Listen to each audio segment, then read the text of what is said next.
Voici le résultat du vote.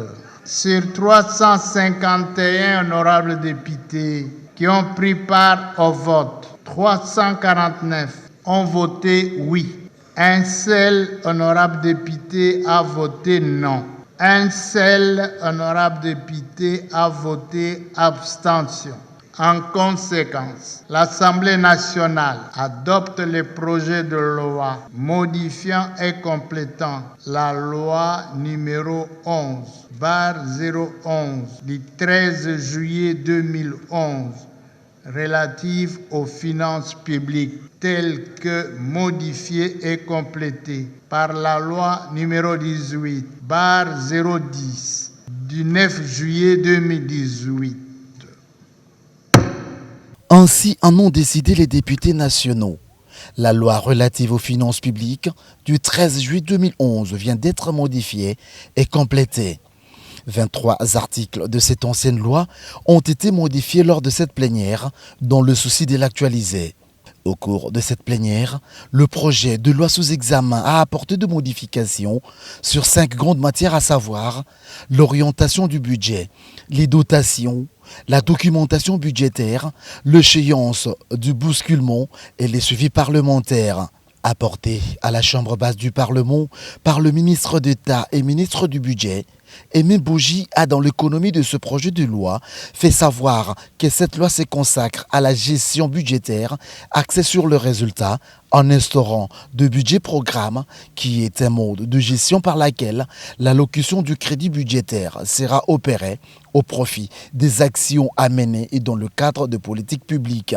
Toutefois, la mise en œuvre de ce projet de loi appelle à une mise à niveau de ministères sectoriels et même de certaines institutions dans la préparation et l'exécution du budget en mode préparation. Toutefois, la mise en œuvre de ce projet de loi appelle à une mise à niveau de ministères sectoriels et de certaines institutions dans la préparation et l'exécution du budget en mode programme. Depuis le mois de juillet 2011, la gestion des finances publiques en République démocratique du Congo est régie par la loi numéro 11/011 du 13 juillet 2011 relative aux finances publiques.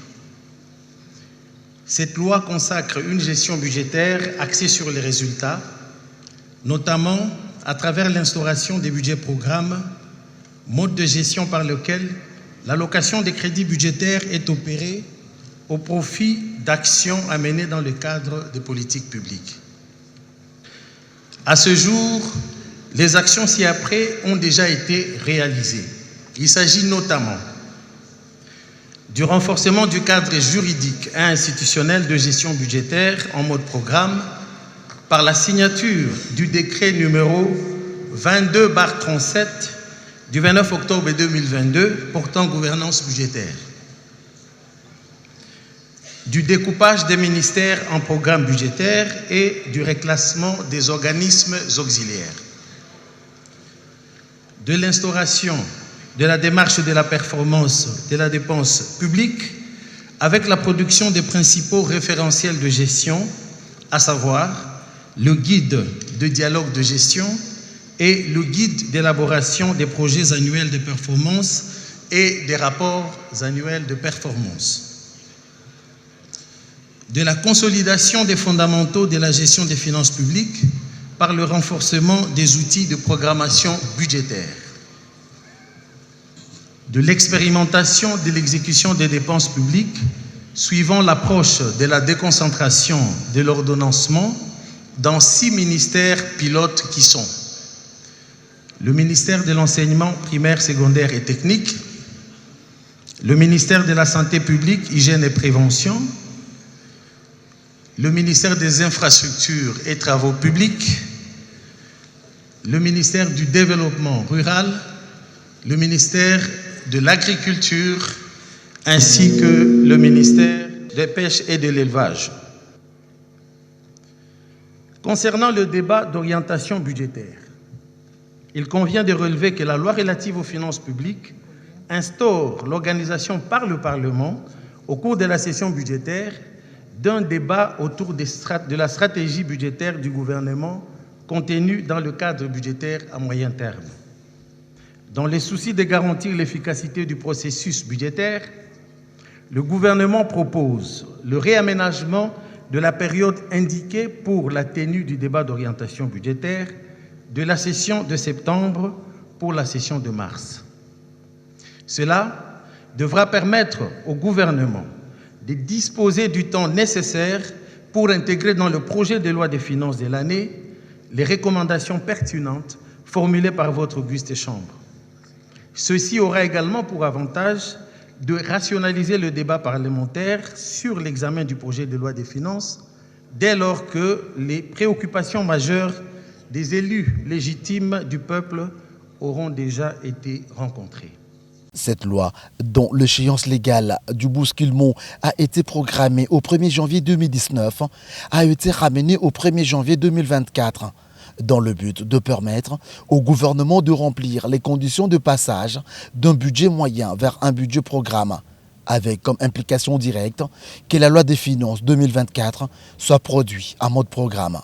En 2024, normalement, nous devrions basculer vers le budget programme. Mais cette immigration n'est pas possible parce que toutes les institutions n'ont pas connu la mutation nécessaire, c'est-à-dire qu'on n'a pas formé suffisamment de gens. Les réformes sont en cours, ce n'est pas encore terminé et donc on n'est pas prêt. C'est pour cela que le ministre du budget est arrivé. Nous avons le devoir d'accompagner le gouvernement dans cette démarche-là. Mais ce n'est pas le fait de solliciter une deuxième prorogation qui a posé problème.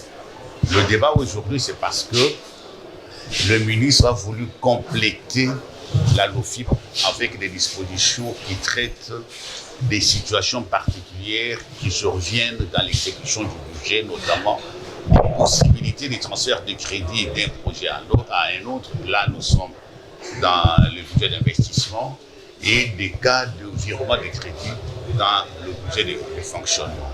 Et là, il explique que pour les transferts de crédit, que cette disposition-là relève plutôt du pouvoir réglementaire, que ce soit fait à travers le décret du Premier ministre. C'est tout ce qu'il a dit.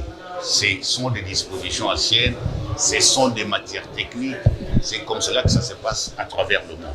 Hulsier de relever que 12 ans après sa promulgation, la loi relative aux finances publiques n'a jamais été exécutée dans son entièreté. Ainsi voté, il ne reste plus qu'à la commission ECOFIN d'apprêter la monture finale qui sera renvoyée au Sénat pour la seconde lecture avant la promulgation par le chef de l'État.